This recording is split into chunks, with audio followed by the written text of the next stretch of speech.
السلام کا انتخاب فرمایا، پھر اسماعیل علیہ السلام کی اولاد میں سے کناہ کو منتخب فرمایا۔ کناہ ایک قبیلے کا نام ہے، اور کناہ کی نسل میں سے قریش، یعنی کہ کناہ کی جو نسل ہوئی پھر ان سے قریش وجود میں آیا۔ قریش ایک قبیلے کا نام، پھر قریش سے اللہ نے ام، ام، کناہ کی نسل سے اللہ نے قریش کو چنا، پھر قریش میں سے بنو ہاشم، ہاشم جو بھی ہم نے سنا نا، بنو ہاشم، بنو یعنی کہ ہاشم کی نسل، بنو ہاشم کا انتخاب کیا، اور بنو ہاشم میں سے میرا انتخاب کیا۔ تو یہ محمد رسول اللہ صلی اللہ علیہ وسلم کی بتائی ہوئی باتیں ہیں۔ پھر ابن عباس رضی اللہ تعالیٰ عنہما کا بیان ہے کہ رسول اللہ صلی اللہ علیہ وسلم نے فرمایا، اللہ تعالیٰ نے خلق کی تخلیق فرمائی تو مجھے سب سے اچھے گروہوں میں بنایا، پھر ان کی بھی دو گروہوں میں سے زیادہ اچھی گروہ کے اندر پھر قبائل کو چنا تو سب سے اچھا قبیلے کے اندر بنایا، پھر گھرانوں کو چنا تو مجھے سب سے اچھا گھرانے میں بنایا، لہٰذا میں اپنی ذات کے اعتبار سے بھی اچھا ہوں اور اپنے گھرانے کے اعتبار سے بھی اچھا ہوں۔ تو یہ سارا جو ہم اب تک گفتگو کرتے آئے ہوئے ہیں، یہ مکمل جو ہے آپ صلی اللہ علیہ وسلم کے لینیج کے بارے میں تھا۔ تو ان میں سے آپ کو یاد رکھنے لائق چیزیں جو ہے وہ میں یہ کہوں گی کہ ابراہیم علیہ السلام، ان کی اولاد میں سے اسماعیل علیہ السلام، پھر اسماعیل علیہ السلام کی اولاد میں سے آگے چلتے ہوئے عدنان جن کا نام آیا ان کی اولاد، پھر کنہ جو قبیلہ آیا ان کی اولاد سے ہوتے ہوتے جو ہمیں یاد رکھنا چاہیے، عبد مناف کے جو 4 بیٹے تھے ان میں سے بنو ہاشم میں آپ صلی اللہ علیہ وسلم کا انتخاب ہوا۔ یہ اگر آپ یاد رکھیں تو مختصراً تو کافی ہے، لیکن اگر آپ ڈیٹیل میں پڑھنا چاہیں تو رحیق المختوم، الرحیق المختوم جو کتاب ہے جس سے میں آپ کو سیرت کی کلاس لے رہی ہوں، اس میں کافی کافی ڈیٹیل میں ہے، قبائل کے نام اور ہر چیز کا جو ہے تذکرہ کافی ڈیٹیل میں ہے۔ تو آپ اس کتاب کا مطالعہ کر سکتے ہیں اگر آپ چاہتے ہیں کہ آپ کو اور بھی ڈیٹیل میں انفارمیشن ملے، تو آپ اس کا مطالعہ کر سکتے ہیں۔ چلیں ہم آگے بڑھتے ہیں، اپنے گفتگو کو آگے بڑھاتے ہوئے ہم دیکھتے ہیں کہ اب تک ہم نے جو گفتگو کی وہ لینیج کے تعلق سے تھی، یعنی کہ آپ کا نسب کیسا تھا، آپ کے نسب میں کون کون تھے، اور آپ ابراہیم علیہ السلام سے ہوتے ہوئے ہم عبد المطلب تک آ پہنچے۔ جب ہم عبد المطلب تک آ پہنچے یہاں پر قابل ذکر جو ہے کچھ واقعے ہیں، جیسے کہ عبد المطلب کے 12 بیٹے ہوئے، اور ان کے 12 بیٹوں میں سے سب سے چھوٹے بیٹے تھے عبداللہ جو آپ صلی اللہ علیہ وسلم کے والد ہیں۔ تو آپ کو جب ایک ہی بیٹا تھا تو آپ نے ایک نیت بانی تھی کہ اگر میرے 10 یا 12 بیٹے ہو جاتے ہیں تو ان میں سے میں کسی ایک کی قربانی دے دوں گا۔ انہوں نے ایسی نیت کیوں بانی؟ اس کا مسئلہ یہ ہے کہ آپ سے جب میں بیان کر رہی ہوں کہ اسماعیل علیہ السلام کی اولاد کے پاس مکے کی جو ہے ساری کفالت تھی اور وہ کیئر ٹیکرز تھے، وہ ہر طریقے سے کعبۃ اللہ کا اور حجاج اکرام کا اعزاز کرتے تھے۔ تو ان میں سے جو بنو جرہم کا قبیلہ تھا، کچھ عرصے بعد ہوا یہ کہ انہوں نے آم، امانت میں خیانت کرنی شروع کر دی، جس کے نتیجے میں ہوا یہ کہ قریش جو تھے انہوں نے ان سے کفالت چھین لی۔ لیکن جب انہوں نے کفالت چھینی تو بنو جرہم کے جو لوگ تھے وہ جب مکے کو چھوڑ جانے لگے تو انہوں نے کیا کیا، انہوں نے کیا یہ کہ انہوں نے زمزم کا جو کنواں تھا اور حجر اسود اور جو وہاں پر قیمتی قیمتی چیزیں تھیں کعبۃ اللہ کے اطراف، ان سبھی کو زمزم کے کنویں میں ڈال کے زمزم کے کنویں کو پوری طریقے سے بند کر دیا۔ اب سالوں تک لوگوں کو یہی نہیں پتا چلتا کہ زمزم کا کنواں کہاں ہے، کیونکہ ریگستان میں کچھ تلاش کرنا کافی مشکل ہوتا ہے، کوئی چیز آسانی سے نہیں ملتی، تو کسی کو پتا ہی نہیں چلتا، لوکیٹ ہی نہیں کر پاتے کہ زمزم کا کنواں کہاں ہے۔ تو کئی برسوں تک زمزم کا کنواں بند رہا، پھر اللہ سبحانہ و تعالیٰ نے عبد المطلب سے یہ کام لیا کہ آپ نے ان کے خواب میں بتلایا ہے کہ کہ زمزم کا کنواں کہاں ہے اور اس کو کس طریقے سے کھود کر نکالنا چاہیے۔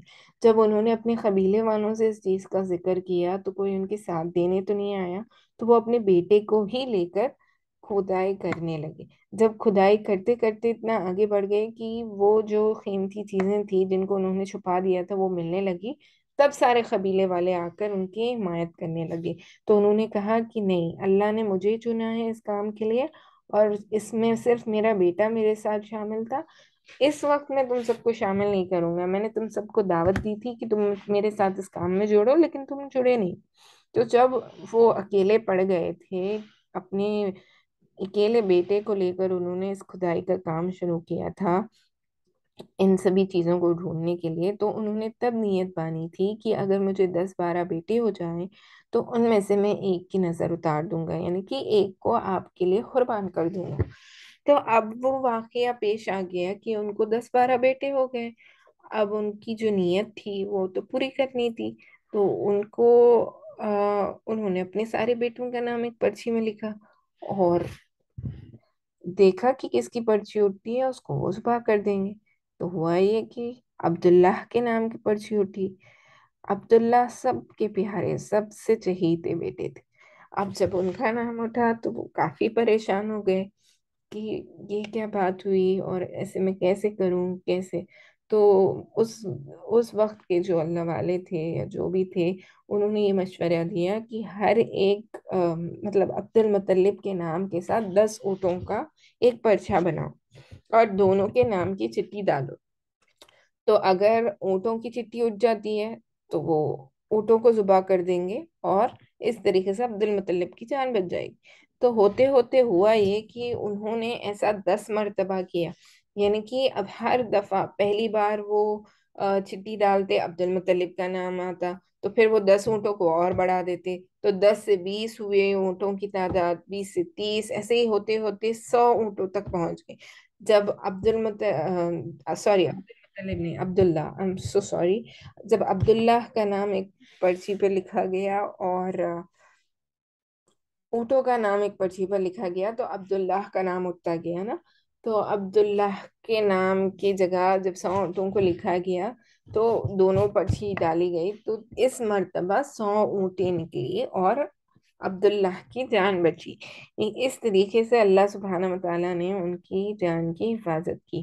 اور ایک چیز جو قابل ذکر ہے وہ یہ ہے کہ آپ صلی اللہ علیہ وسلم کے خاندان کے جو لوگ تھے وہ انتہائی پاکیزہ تھے، ان کی نسل انتہائی پاکیزہ نکاح سے ہوئی تھی۔ کسی بھی آپ لینیج کے اعتبار سے اگر چلے جائیں تو کسی میں کوئی برائی اور زناکاری ان سبھی چیزوں کا کوئی وجود نہیں تھا۔ تو ان کی پیشانی پر، ان میں سے جن کو اللہ سبحانہ وتعالیٰ نے آپ صلی اللہ علیہ وسلم کی کو جو پرزرو کیا تھا، ان کی پیشانیوں پر وہ نبوت کا نور چمکا ہوتا تھا۔ ان کی پیشانی پر، جیسے کہ ہاشم کا جس کا میں نے ذکر کیا، جو عبد المطلب کے والد صاحب تھے، ان کی پیشانی پر بھی وہ نور نبوت ظاہر ہوتا تھا۔ عبد المطلب کی پیشانی پر بھی وہ نور نبوت ظاہر ہوتا تھا، اور ان سے منتقل ہو کر وہ نور نبوت عبداللہ کی پیشانی پر بھی دکھائی دیتا تھا۔ تو جب لوگ دیکھتے تو ان کو پتا چلتا کہ اس میں کچھ خاص بات ہے، اس میں کچھ نور ہے، کچھ چمک ہے، کچھ کشش ہے جو اس کی پیشانی سے جھلکتی ہوتی، کہ یہ کوئی معمولی انسان نہیں ہو سکتا۔ تو ہوتے ہوتے ہوا یہ کہ اس طریقے سے عبد المطلب کی بیٹے یعنی کہ عبداللہ کی اللہ سبحانہ وتعالیٰ نے جان بچائی۔ چلیے، یہ تو مختصراً بیچ میں میرے ذہن میں یاد آ گیا تو میں نے ذکر کر دیا، لیکن ہماری گفتگو کے اعتبار سے آج ہمارا جو چیپٹر ہمیں ڈسکس کرنا ہے وہ ہے عرب حکومتیں اور سرداریں۔ یعنی کہ جب ہم بات کرتے ہیں کعبۃ اللہ کی اور عرب کے ماحول کی، تو یہ ہمارے لیے جاننا کافی ضروری ہے کہ اس زمانے میں کس طریقے کی حکومتیں تھیں اور کون سرداریں تھیں، تاکہ آپ کو یہ پتا چلے کہ آپ صلی اللہ علیہ وسلم کے آنے سے پہلے کا ماحول کیا تھا۔ اور جب ہم ان سب چیزوں کو جان لیں گے تو پھر ہمارے لیے یہ سمجھنا آسان ہوگا کہ اللہ سبحانہ و تعالیٰ نے اس وقت ہی نبی کو کیوں دنیا میں ظاہر کیا، کہ دنیا کس تاریکیوں میں پہنچ گئی تھی جب نبی کی ضرورت اس دنیا کو پڑی، اور وہ بھی رحمت للعالمین کی ضرورت اس دنیا کو پیش آئی۔ تو اسلام سے پہلے عرب کے جو حالات تھے ان پر گفتگو کرتے ہوئے مناسب معلوم ہوتا ہے کہ وہاں کی حکومتوں، سرداروں اور مذاہب اور دیان کا بھی ایک مختصر سا خاکہ پیش کیا جائے، تاکہ ظہور اسلام کے وقت جو پوزیشن تھی وہ بآسانی سمجھ میں آ سکے۔ جس وقت جزیرت العرب پر خورشید اسلام کی تابناک شعاعیں ذوق فگن ہوئیں، وہاں دو قسم کی حکومتیں تھیں۔ ایک تاج پوش بادشاہ جو در حقیقت مکمل طور پر آزاد و خود مختار نہ تھے، اور دوسرے قبائلی سردار جنہیں اختیارات و امتیازات کے اعتبار سے وہی حیثیت حاصل تھی جو تاج پوش بادشاہوں کی تھی، لیکن ان کی اکثریت کو ایک مزید امتیاز بھی یہ بھی حاصل تھا کہ وہ پورے طور پر آزاد و خود مختار تھے۔ تاج پوش حکمران یہ تھے، تین تھے بیسیکلی، جن کو آپ کو یاد رکھنا چاہیے۔ ایک تو ہے شاہان یمن، یعنی کہ یمن، دوسرا ہے شاہان آل غسان جو ہے شام کے نام سے آپ پہچانتے ہیں، اور تیسرا جو ہے وہ ہے شاہان ہیرا، یعنی عراق کا جو حصہ ہے۔ باقی عرب حکمران تاج پوش نہ تھے، یعنی کہ کراؤن پرنسز کوئی بھی نہیں تھے۔ تو یہ تین جو ہے، اب جیسے ہم یمن کا نقشہ دیکھتے ہیں یا شام کا یا عراق کا نقشہ دیکھتے ہیں، اس زمانے میں سیم نہیں تھا۔ عرب ملک، عربی زبان بولنے والے یہ عرب ممالک جو تھے، ان میں جو سب سے ناموار تھے وہ یہ تین سرداریں تھیں: یمن کی سرداری، شام اور عراق یعنی کہ ہیرا کی سرداری۔ یہ تین جو ہے تاج پوش بادشاہ تھے۔ ان کے بارے میں یہ آتا ہے کہ یہ آغاز اسلام کے دور میں کافی چیزیں ہیں جو آپ اگر اس کتاب کا مطالعہ کریں تو کافی ڈیٹیل میں اس میں دیا گیا ہے، جس کو اگر آپ مطالعہ کرنا چاہیں تو کر سکتے ہیں۔ اس میں ہر ایک جو بھی قبائل کے بارے میں نے ابھی بادشاہوں کے بارے میں نے ابھی آپ کو بتایا ہے، ان کے بارے میں بھی کافی ڈیٹیل میں اس میں واضح طور پر بتایا گیا ہے۔ لیکن میں سمجھتی ہوں کہ ہمارے سمجھنے اور گفتگو کے اعتبار سے ہمارے لیے یہ کافی ہے جاننا کہ اس وقت کے جو بڑے سردار تھے وہ یہ تین تھے، اور پھر جو تجارتی سفر ہوتے تھے ایک ملک یمن اور ایک ملک شام کی طرف ہوا کرتا تھا۔ تو یہ ہمارے لیے کافی ہوگا۔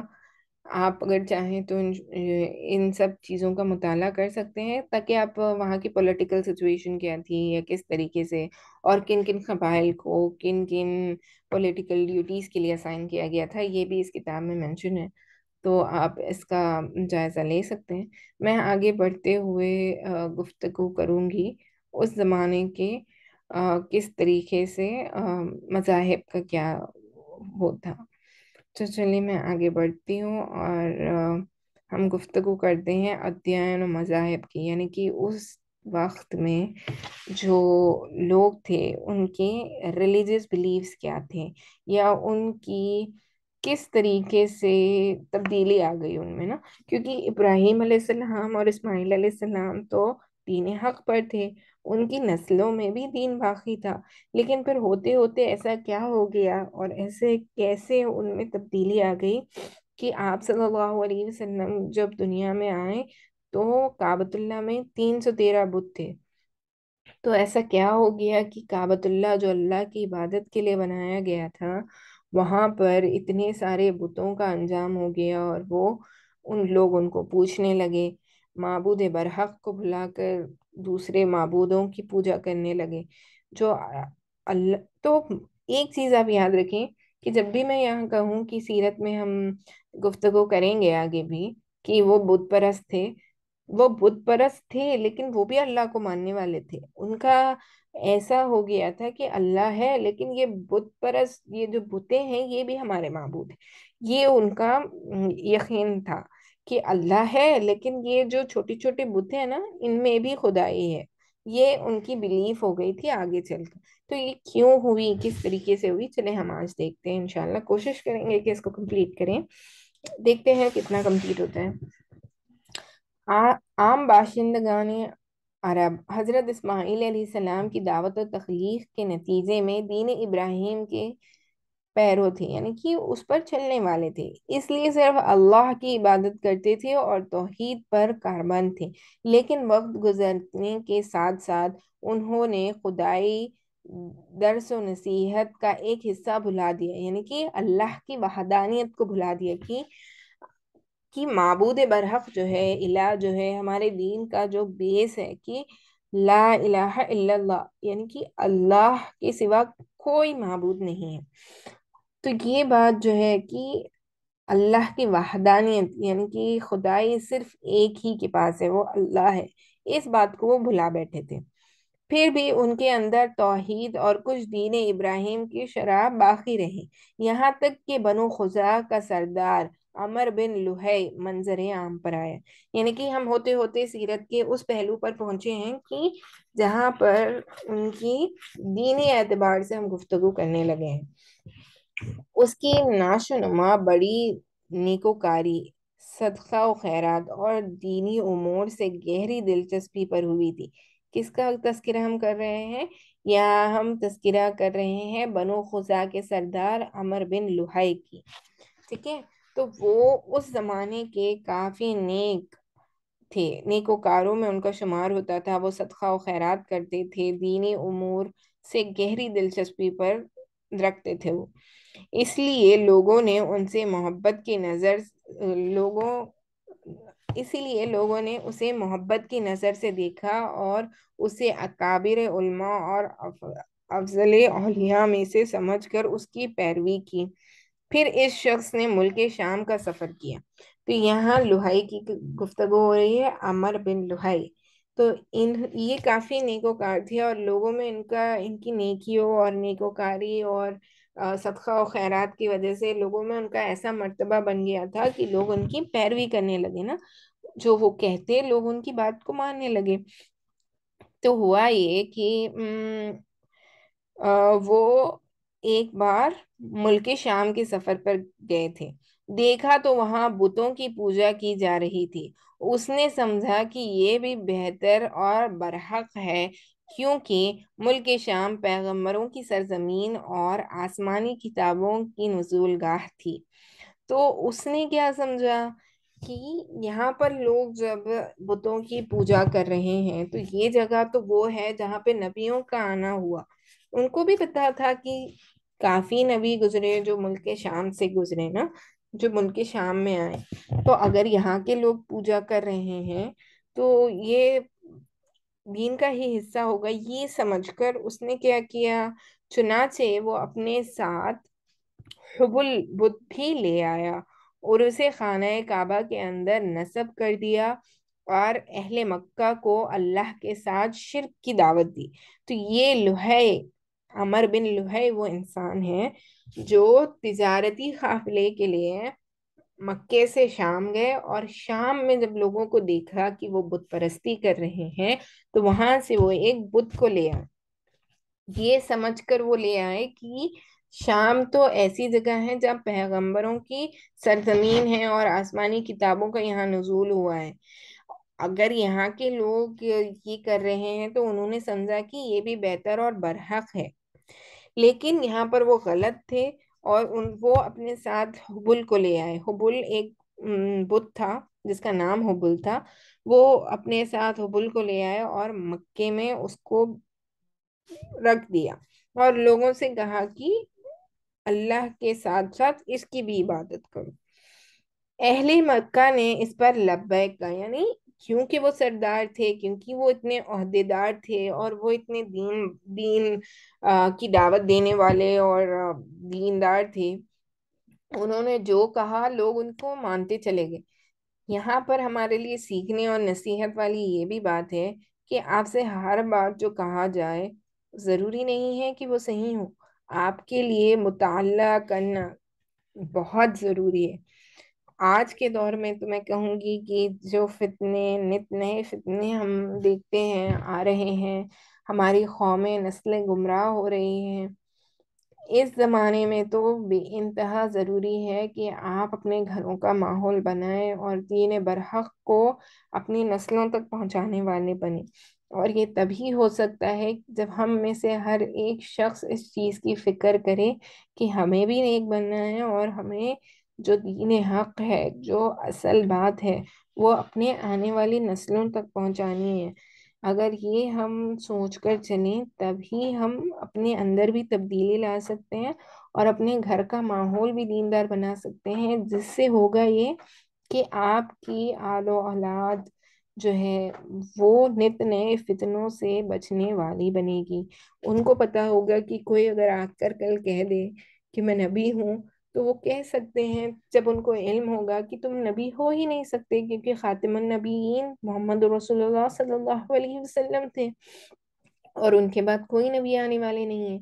وہ تبھی اس بات کو ڈیفینڈ کر سکتے ہیں جب ان کو علم ہوگا نا۔ تو آج ہم دیکھتے ہیں، جبکہ قرآن مجید میں، حدیث پاک میں، ان سبھی چیزوں میں اتنی وضاحت کے ساتھ ہمیں ختم نبوت کا ذکر ملتا ہے کہ آپ صلی اللہ علیہ وسلم کے بعد کوئی نبی نہیں آنے والے، لیکن آپ تاریخ اٹھا کر دیکھ لیں کہ آپ صلی اللہ علیہ وسلم کے جانے کے بعد بھی کتنی کتنی کتنے لوگوں نے نبوت کا دعویٰ نہیں کیا، اور نبوت کا انہوں نے دعویٰ ہی نہیں کیا بلکہ ان کے اتنے فالوورز بھی بنے، یعنی کہ جیسے آپ کو میں اگزامپل کے طور پر بتانے لگوں تو مہدویت ہو گئی، قادیانیت ہو گئی، جن کو قادیانی کہتے ہیں، جو مرزا غلام احمد قادیانی کو اپنا نبی مانتے ہیں۔ ایسے ہی بہت سارے لوگ گزرے جنہوں نے دین کو تبدیل کر دیا، اور لوگ ان کی باتوں کو ماننے بھی لگے۔ تعجب تو یہ ہوتا ہے نا کہ لوگ ان کی باتوں کو ہر حق ماننے کیسے لگے؟ لا علمی کی وجہ سے، کیونکہ انہوں نے اپنا مطالعہ کرنا ضروری نہیں سمجھا جو ان کو بتایا گیا۔ اگر آپ سیرت کا مطالعہ کریں تو ابھی تو ہم شروعات میں ہیں، لیکن آپ کو آگے بھی پڑھتے ہوئے پتا چلے گا، اور آپ نے شاید سنا بھی ہوگا کہ مکے کے جو لوگ تھے وہ بڑے ہی آپ ایک طریقے سے کہہ سکتے ہیں کہ stubborn، یعنی کہ ہردم تھے وہ۔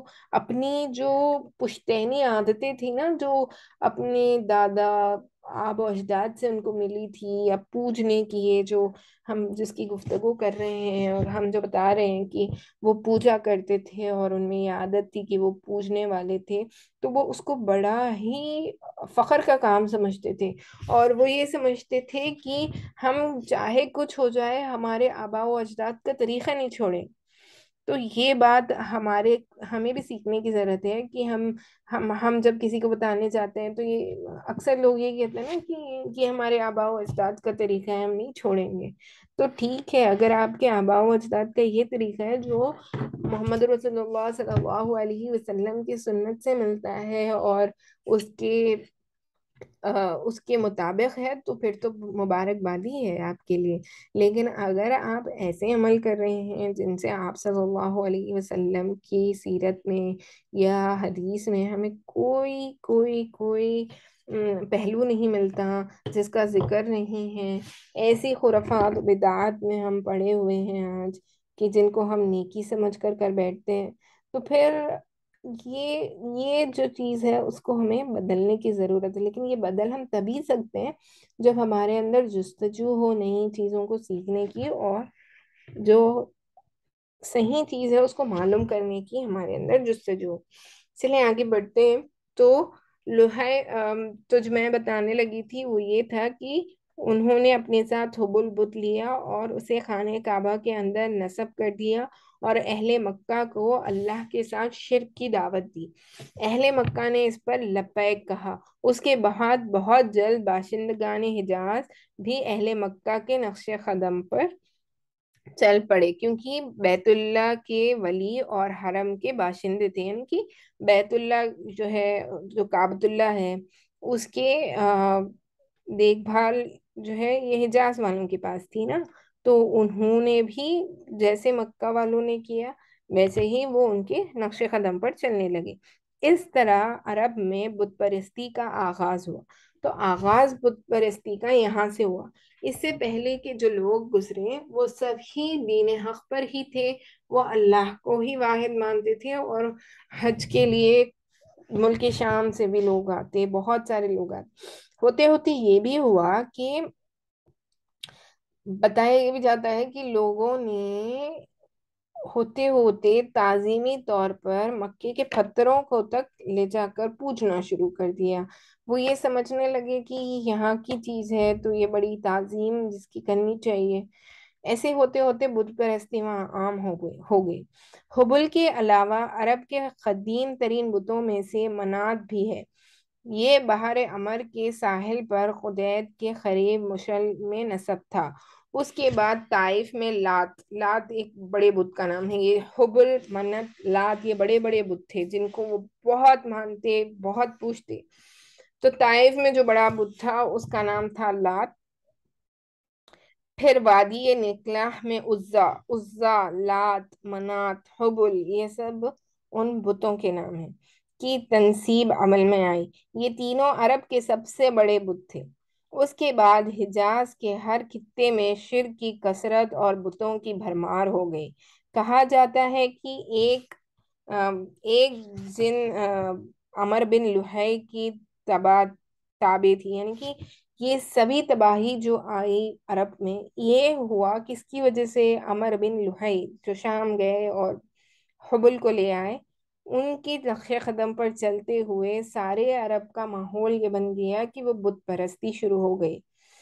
اس نے بتایا کہ قوم نوح کے بت یعنی واد، سواس، یگوس، یک اور نصر جدہ میں مدفون ہیں۔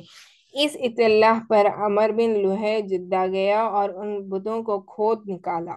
تو قوم نوح کے بارے میں جب بتایا پڑا اور پتا چلا کہ اس زمانے میں بھی 4 بڑے بت ہوا کرتے تھے جن کو جدہ میں دفنایا گیا تھا، تو وہ لوگ تو یہ عمر بن لحی جو تھا وہ جدہ گیا اور ان بتوں کو کھود نکالا۔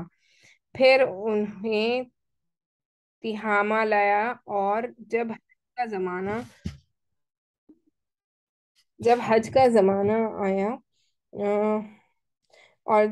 زمانہ آیا تو انہیں مختلف قبائل کے حوالے کیا، یعنی کہ یہ جو نوح علیہ السلام کے زمانے کے بت تھے جن کو دفنا دیا گیا تھا ان کو کھود کر نکال کر اس نے کیا کیا، حج کے موقع پر جو الگ الگ قبیلے آتے ہیں ان کے یہ قبیلوں کے سرداروں کو ایک ایک کو قبیلے والوں کو ان بتوں کو دیتا چلا گیا۔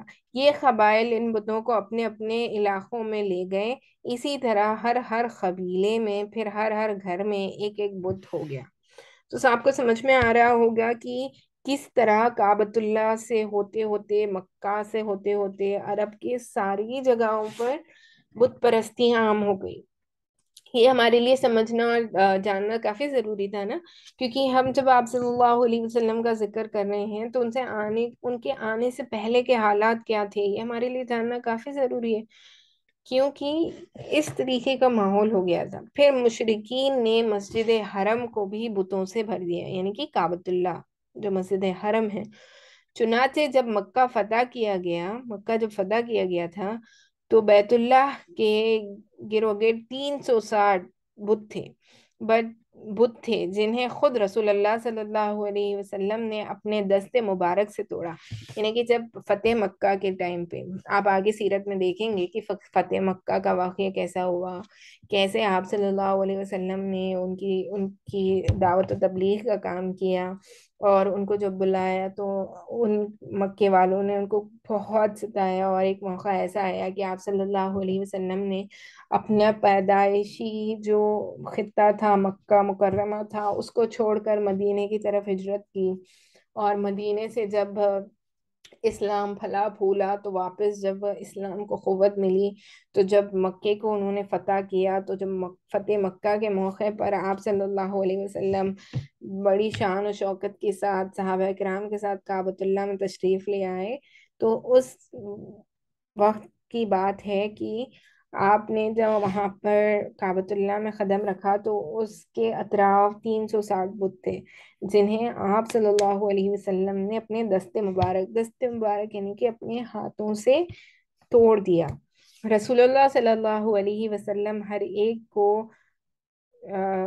کھالی سے توڑ کر مارتے جاتے تھے اور وہ گرتا جاتا تھا۔ پھر آپ صلی اللہ علیہ وسلم نے حکم دیا اور ان سارے بتوں کو مسجد حرام سے باہر نکال کر جلا دیا گیا۔ غرض شرک اور بت پرستی اہل جاہلیت کے دین کا وہ سب سے بڑا مظہر بن گئی تھی، جنہیں گھمنڈ تھا کہ وہ حضرت ابراہیم علیہ السلام کے دین پر ہے۔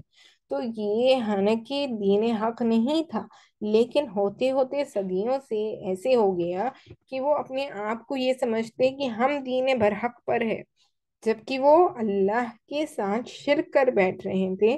لیکن وہ اپنے آپ کو یہ سمجھتے کہ ہم وحدانیت پہ ہیں نا، ہم نے ہر وہ کام کیا جو نبیوں کی اولادوں نے کیا، یا آپ صلی اللہ علیہ وسلم نے جب انہیں دین کی دعوت دی تو وہ ان کے پاس سب سے بڑی جو ان کو جس چیز سے کھٹکتا تھا وہ وحدانیت ہی تھی، کیونکہ آپ صلی اللہ علیہ وسلم نے ان بتوں کو معبود نہیں مانا۔ آپ صلی اللہ علیہ وسلم نے ان سے یہ کہا کہ اللہ ایک ہے، صرف اس ایک اللہ کی ہم عبادت کریں گے۔ اور ان کا یہی سب سے بڑا اختلاف تھا کہ وہ آپ صلی اللہ علیہ وسلم کو کسی نہ کسی طریقے سے روکنے کی کوشش کرتے اور ان کو بتاتے کہ آپ ایسا نہ کریں، یہ ہمارے آباء و اجداد کا طریقہ ہے۔ بہرحال جو بھی ہو، وہاں کے لوگ جو ہے بہت زیادہ بت پرستی والے ہو گئے تھے۔ پھر اہل جاہلیت کے یہاں بت پرستی کے کچھ خاص طریقے اور مراسم بھی رائج تھے، جو زیادہ تر عمر بن لوہی کے اختراع تھے۔ یعنی کہ کافی طریقے، یہ جو جاہلیت کے زمانے کے گفتگو ہم کر رہے ہیں، اہل جاہلیت سمجھتے تھے کہ عمر بن لوہی کے اختیارات دین ابراہیم میں تبدیلی نہیں بلکہ بدعت حسنہ ہے۔ یعنی کہ آپ یہ سمجھیں کہ جو باتیں لوہی نے کہی، یعنی کہ کعبۃ اللہ میں حبل کو لے آئے اور بت پرستی کو کرنے کے لیے ان کے لوگوں کو دعوت دی اور اللہ میں شریک کیا نا، اللہ کی وحدانیت میں شریک ٹھہرایا ان بتوں کو، تو وہ یہ سمجھتے تھے، اہل جاہلیت کے جو زمانے کے لوگ تھے وہ یہ سمجھتے تھے کہ لوہی کے جو اختیارات تھے یہ دین ابراہیم میں تبدیلی نہیں تھی۔ وہ یہ نہیں سمجھ پا رہی تھی کہ یہ تبدیلی ہو رہی ہے نا، دین ابراہیمی جو تھا، جو وحدانیت پر اس کا سارا کنسرن تھا، وہ تو اس کا فوکس پورا شفٹ ہو کر بت پرستی پر آ گیا تھا، لیکن وہ یہ بات نہیں سمجھ رہے تھے۔ وہ یہ سمجھ رہے تھے کہ یہ بدعت حسنہ ہے۔ بدعت حسنہ وہ کہلاتی ہے جس کو آج بھی ہم دیکھتے ہیں۔ اس کا مطلب یہ ہے کہ ایسی کوئی نئی چیز دین میں لانا جو نیکی کے باعث ہو، جس سے نیکی ملتی ہو۔ یہ ان کی سوچ تھی، یہ ان کا سمجھنا تھا کہ وہ سمجھتے تھے کہ یہ ہمارے لیے بدعت حسنہ ہے۔ ذیل میں ہم اہل جاہلیت کے اندر رائج بت پرستی کے چند اہم مسائل کا ذکر کر رہے ہیں۔ یعنی کہ دور جاہلیت کے مشرکین بتوں کے پاس مجاور بن کر بیٹھتے تھے، ان کی پناہ ڈھونڈتے تھے، انہیں زور زور سے پکارتے تھے اور حاجت روائی و مشکل کشا کے لیے ان سے فریاد اور التجا کرتے تھے، اور سمجھتے تھے کہ وہ اللہ سے سفارش کر کے ہماری مرادیں پوری کرا دیں گے۔ تو یہ ایک چیز تھی جو ان کے پاس بہت عام ہو چکی تھی کہ وہ ان بت پرستوں کو اپنا معبود تو نہیں سمجھتے، لیکن وہ یہ سمجھتے تھے کہ یہ معبود یہ بتیں جو ہے یہ ہماری سفارش اللہ کے پاس کریں گے تاکہ ہماری دعائیں، جو حاجتیں ہیں، جو بھی ہے وہ قبول ہو جائیں۔ بتوں کا حج و طواف کرتے تھے، ان کے سامنے عجز و نیاز سے پیش آتے اور انہیں سجدہ کرتے تھے۔ تو یہاں تک بات آ گئی کہ وہ پوجنے تو لگے لیکن سجدہ بھی کرنے لگے، بتوں کو انہوں نے سجدہ بھی کیا۔ بدھوں کے لیے نذرانے اور قربانیاں پیش کرتے تھے، اور قربانی کے ان جانوروں کو کبھی بدھوں کے آستانوں پر لے کر جا کر ذبح کرتے تھے، اور کبھی کسی بھی جگہ ذبح کر لیتے تھے، مگر بتوں کے نام پر ذبح کرتے تھے۔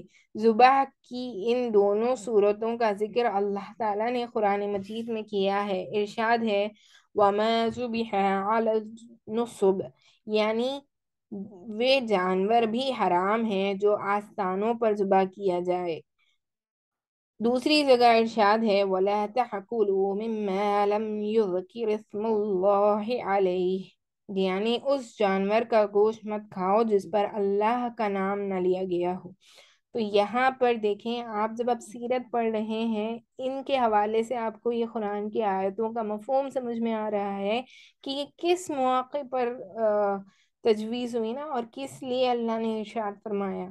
دیکھیں کتنی خوبصورت بات ہمیں سیکھنے کو ملی آج کی سیرت کے حوالے سے۔ جب ہم پڑھنے لگے تو ہمیں قرآن کی آیتوں کا بھی مفہوم اچھے سے سمجھ میں آنے لگا کہ اللہ سبحانہ و تعالیٰ نے ان حالات میں جب وہ لوگ بت پرستی کے ساتھ ساتھ قربانی پیش کرتے، ان کے بتوں کو ان کے سامنے لے جا کر ان کو ذبح کرتے، تو ان کو اللہ سبحانہ و تعالیٰ نے حرام قرار دیا، اور اللہ تعالیٰ نے اس جانور کے گوشت کو کھانے سے ہمیں منع کیا ہے جس پر اللہ کے نام کے علاوہ کسی اور کا نام لیا گیا ہو نا۔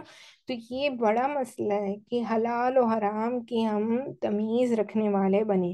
اللہ سبحانہ و تعالیٰ نے ہمیں جگہ جگہ پر قرآن مجید میں بتایا ہے کہ ہم مسلمان ہیں تو ہمیں ہر اعتبار سے پاکیزہ ہونا ہے۔ یہاں تک کہ ہمارے دین میں ہمیں بیت الخلاء کے آداب بتائے گئے۔ کوئی اور دین ہے جہاں پر آپ کو ایٹیکویٹس آف باتھ روم یعنی کہ بیت الخلاء کے آداب تک بتائے گئے کہ آپ دائیں پیر سے جائیں، کس طریقے سے استنجا کریں، کس طریقے سے اپنی پاکی پائیں، کس طریقے سے اپنی نجاست کو دور کریں۔ ایسی بہت ساری چھوٹی چھوٹی باتیں ہیں جو صرف آپ کو دین اسلام میں ملتی ہیں، اور دین اسلام جو ہے پاکیزہ ملک ہے، مذہب ہے، سوری۔ تو آپ صلی اللہ علیہ وسلم کا یہ جو دین ہے، جو دین اسلامی جس کی ہم پیروی کر رہے ہیں، یہ بہت ہی بہت پاکیزہ دین ہے۔ اللہ سبحانہ و تعالیٰ نے قرآن مجید میں فرمایا ہے اللہ یحب التوابین و یحب المتطہرین، یعنی اللہ سبحانہ و تعالیٰ پاک صاف رہنے والوں کو پسند فرماتا ہے۔ تو اسلام جو ہے پاکیزہ مذہب ہے، اور اسلام پاکیزہ رہنے والوں کو بہت پسند کرتا ہے۔ اسی لیے ہمیں چاہیے کہ ہم دین اسلام کی چھوٹی چھوٹی باتیں، طہارت کے مسئلے ہو گئے، پاکیزگی کے مسئلے ہو گئے، غسل کے مسئلے ہو گئے، ان کی کیا فرائض ہیں، ان کو جان جان کر کرنے والے بنیں۔ کیونکہ جب ہمارا غسل صحیح ہوگا تو ہمارا وضو قبول ہوگا، ہمارا وضو قبول ہوگا تو ہماری نماز قبول ہوگی، ہماری نماز اچھی ہوگی تو ہم نیکوکار بن سکتے ہیں، ہمیں گناہوں سے روکنے والی ہماری نمازیں ہوگی نا۔ بتایا جاتا ہے کہ نماز جو ہے برائی سے روکتی ہے۔ جب انسان کو برائی سے روکنے والی وہ چیز ہے تو وہ کتنی پاکیزہ ہونی چاہیے۔ ایک اور بات آج کی کلاس میں ایک سبق کہوں گی کہ ایک تو یہ کہ آپ اس بات کو اپنے دل سے لگا لیں کہ آج ارادہ کر کے اٹھیں کہ آج سے ہم مسواک کرنے والے بنیں گے، کیونکہ مسواک کے آپ سمجھیں حدیث میں ایک پورا باب ہے، یعنی کہ پورا ایک چیپٹر ہے جو فضائل مسواک پر ہے۔ آپ صلی اللہ علیہ وسلم کو مسواک کرنے والے اور مسواک کرنا بے حد پسند تھا، تو آپ اپنے آپ کو اس سنت محمدیہ پر عمل کرنے والے بنیں۔ آج کا سبق میں یہی کہوں گی کہ ان سب چیزوں کے ساتھ ساتھ آپ اس چیز کو لے کر چلیں کہ انشاءاللہ آج سے میں کسی حال 5 وقتہ نماز میں مسواک کرنے کا ارادہ کرتی ہوں، اور میں مسواک کروں گی۔ مسواک کے فضائل اتنے ہیں کہ سب سے بڑا فضائل تو یہ ہے مسواک کا کہ آپ کو موت کے وقت کلمہ نصیب ہوگا۔ اس سے بڑی کیا کامیابی ہو سکتی ہے کہ مسواک کرنے کی وجہ سے اللہ آپ کو کلمہ طیبہ موت کے وقت جاری فرما دینا۔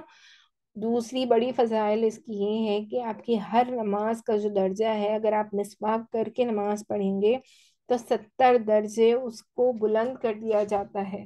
70 درجے بلند ہونا کتنی بڑی ہمارے لیے آسانی ہے. اللہ نے ہمیں نا بہت چھوٹی چھوٹی چیزوں میں بہت بڑا بڑا ریوارڈ دیتے ہوئے ہمارے لیے آسانیاں فرماتی. بس سمجھنے کی ضرورت ہے اور اس پر عمل کرنے کی ضرورت ہے. مسواک انسان کے لیے بہت فائدہ مند ہے. اورل ہیلتھ، آپ کی اورل ہیلتھ اینڈ ہائیجین کے اعتبار سے تو بے انتہا فائدہ مند ہے ہی، لیکن اس کے علاوہ بھی دینی اعتبار سے دیکھا جائے تو بتایا یہ بھی جاتا ہے جس آدمی کے پاس مسواک ہو اس کے قریب شیطان نہیں آ سکتا.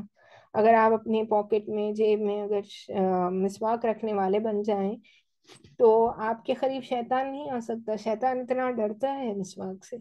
تو مسواک ایک ایسی بہترین سنت محمدیہ ہے جس کو میں سوچتی ہوں کہ آج ہم گوا بیٹھے ہیں اور ہمیں چاہیے کہ ہم اس کو پھر سے زندہ کرنے والے بنیں. انشاءاللہ ارادہ کر کے اٹھیں کہ آج سے ہم ضرور مسواک کریں گے. اور آپ نے دیکھا کہ ہم جب یہ بت پرستی کا ذکر کرنے لگے تو ہمیں یہاں پہ حلال و حرام کا مسئلہ تک پتہ چل گیا کہ جو بھی کسی جانور کو ذبح کرتا ہے وہ اگر اللہ کا نام اس پر نہ لیا گیا تو وہ ہم مسلمانوں کے لیے حلال نہیں ہے، ہم اس کو نہیں کھا سکتے. چلیں آگے بڑھتے ہیں اور کچھ اور گفتگو کر لیں گے انشاءاللہ. پھر ہم کچھ وقت میں ہماری کلاس کو مکمل کرتے ہیں، لیکن ابھی تو ہم اس نیکسٹ پوائنٹ پر آگے بڑھتے ہیں. بتوں سے تقرب کا ایک طریقہ یہ بھی تھا کہ مشرکین اپنے ثوابدید کے مطابق اپنے کھانے پینے کی چیزوں اور اپنی کھیتی اور چوپائے کی پیداوار کا ایک حصہ بتوں کے لیے خاص کر دیتے. یعنی کہ ان کی جو بھی کمائی تھی یا جو بھی کھانا پکانا تھا یا پھر جو بھی ناز و نیاز جو بھی وہ کھیتی باڑی کرتے تھے اس کا ایک حصہ وہ کیا کرتے، ان بتوں کے نظر کر دیتے، ان کے پاس لا کر رکھ دیتے. یہیں سے یہ رواج آیا کہ وہ آج بھی ہم دیکھتے ہیں نا آئیڈل ورشپ جو کرتے ہیں وہ ان کے سامنے لے جا کر کھانے کی چیزیں، فروٹس ہو گئے، یہ سبھی چیزیں لے جا کر ان کی نظر کرتے ہیں نا، ان کے سامنے رکھ دیتے ہیں. تو یہ ان بت پرستوں کا طریقہ تھا. اس سلسلے میں ان کا دلچسپ رواج یہ تھا کہ وہ اللہ کے لیے اپنی کھیتی اور جانوروں کی پیداوار کا ایک حصہ خاص کرتے تھے، پھر مختلف اسباب کی بنا پر اللہ کا حصہ تو بتوں کی طرف منتقل کر سکتے تھے، لیکن بتوں کا حصہ کسی بھی حال میں اللہ کی طرف منتقل نہیں کر سکتے تھے. اللہ تعالیٰ کا آگے اس بارے میں قرآن مجید میں بھی ارشاد، یعنی کہ وہ کیا کرتے تھے، ایک حصہ اللہ تعالیٰ کے لیے بھی نکالتے تھے لیکن ایک حصہ بتوں کے لیے بھی نکالتے تھے. جو حصہ وہ بتوں کے لیے نکالتے تھے اس کو وہ اللہ کی نظر کبھی نہیں کرتے، لیکن جو اللہ کے لیے انہوں نے نکالا ہوتا وہ بھی بتوں کی نظر کرتے تھے. تو اس کے متعلق اللہ سبحانہ وتعالیٰ نے ارشاد فرمایا ہے، قرآن مجید کی آیت ہے، وَجَعَلُوا اللَّهِ مِمَّا ذَرَعَ مِنَ الْحَرْثِ وَالْأَنْعَامِ نَصِيبًا فَقَالُوا هَذَا لِلَّهِ بِزَعْمِهِمْ وَهَذَا لِشُرَكَائِنَا فَمَا كَانَ لِشُرَكَائِهِمْ فَمَا يَصِلُ إِلَى اللَّهِ وَمَا كَانَ لِلَّهِ فَهُوَ يَصِلُ إِلَى شُرَكَائِهِمْ سَاءَ مَا يَحْكُمُونَ. اللہ نے جو کھیتی اور چارپائی پیدا کی ہے اس کا ایک حصہ انہوں نے اللہ کے لیے مقرر کیا اور کہا یہ اللہ کے لیے ہے ان کے خیال میں، اور یہ ہمارا شرکا کے لیے ہے. تو جو ان کے شرکا یعنی کہ معبود جو بتوں کے لیے انہوں نے رکھا تھا کے لیے ہوتے تھے وہ تو اللہ تک نہیں پہنچتا، مگر جو اللہ کے لیے ہوتا ہے وہ ایک شرکا تک پہنچ جاتا ہے. کتنا برا ہے وہ فیصلہ جو یہ لوگ کرتے ہیں. یعنی کہ کس طریقے سے آپ دیکھیں کہ ہوتے ہوتے ایسا ہو گیا کہ وہ اللہ سبحانہ و تعالیٰ کے ساتھ شرک ہی نہیں، صرف عبادت میں شرک نہیں کرنے لگے بلکہ اللہ کے لیے جو چیزیں کرتے تھے جیسے کہ قربانی ہو گئی یا اللہ کے لیے کسی کو کھلانا ہو گیا، وہ سبھی چیزیں بھی انہوں نے بتوں کے کو منتقل کر دی نا، کہ ان سب چیزوں کا حوالہ یا ہم کس کے لیے کر رہے ہیں یا کس کے نام سے کر رہے ہیں، یہ بتوں کے نام سے کر رہے ہیں، اللہ کے نام سے ہٹ کٹ کر یہ بتوں کی طرف مائل ہو گئے۔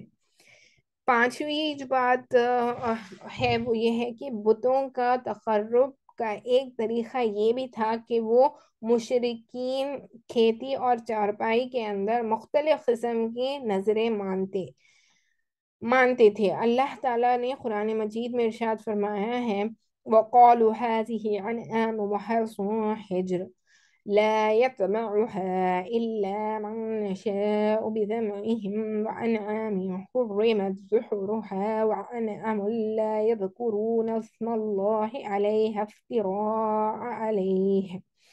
ان مشرکین نے کہا کہ یہ چوپائی اور کھیتی ممنوع ہیں، انہیں وہی کھا سکتے ہیں جسے ہم چاہیں ان کے خیال میں، اور یہ وہ چوپائی ہیں جن کی پیٹھ حرام کی گئی ہے، نہ ان پر سواری کی جا سکتی ہے نہ سامان لادا جا سکتا ہے، اور کچھ چوپائی ایسی ہیں جن پر یہ لوگ اللہ پر افتراء کرتے ہوئے اللہ کا نام نہیں لیتے۔ یعنی کہ ایسے لوگ تھے وہ جب نیتیں باندھتے تو وہ مختلف قسم کی نظریں باندھتے نا، اور ایسی جانوروں پر بھی باندھتے جو اسلام میں منع کیا، خنزیر۔ جیسے کہ یہاں پر آپ کو اتنی وضاحت سے اس آیت میں پتہ چلتا ہے کہ اس جانور کو وہ کے اوپر بھی نظر باندھنے لگے تھے جو اسلام میں جس کی اجازت نہیں ہے۔ جیسے اس جانور کو کتنی بہترین انداز سے قرآن نے بیان کیا ہے، دیکھیں کہ ان پر نہ سواری کی جا سکتی ہے نہ سامان لادا جا سکتا ہے۔ تو ایسا کون سا جانور ہے؟ یہ ہم سب کو سمجھ میں آ رہا ہے نا کہ یہ خنزیر کا ذکر کیا جا رہا ہے، لیکن اس کو کتنا بیوٹیفلی اللہ سبحانہ و تعالیٰ نے ڈسکرائب کیا ہے۔ آپ دیکھیں کہ ہر چیز کو، اسی لیے میں ہمیشہ کہتی ہوں کہ ہم سب کو اپنی زندگی میں یہ ارادہ کرنا چاہیے کہ ہم مسلمان بن کے پیدا ہوئے ہیں تو ہم قرآن مجید کو اس کی تفسیر سے پڑھنے کا، ہم دیکھتے ہیں کہ ہم میں سے ہر کسی کو، میجورٹی آف دا پیپل، ہم سب کو قرآن مجید پڑھنی آتی ہے، لیکن ہمیں تفسیر یا اس کا ترجمہ نہیں معلوم ہوتا۔ ہم صرف عربک ورژن آف دا قرآن پڑھ سکتے ہیں، لیکن اس کو اسی وقت اسی لینگویج میں اگر ہم عربی پڑھ رہے ہیں تو ہمیں سمجھ میں نہیں ہے۔ اس کے لیے ہمیں یا تو ترجمہ یا تفسیر لینی ہوگی، پڑھنی ہوگی، چاہے وہ انگلش میں ہو، اردو میں ہو، یا جو بھی آپ کو لینگویج سمجھ میں آتی ہو اس میں ہو، آپ کو اس کا مطالعہ کرنا پڑے گا، تبھی آپ اس آیت کو کیا ہے وہ سمجھ سکتے ہیں۔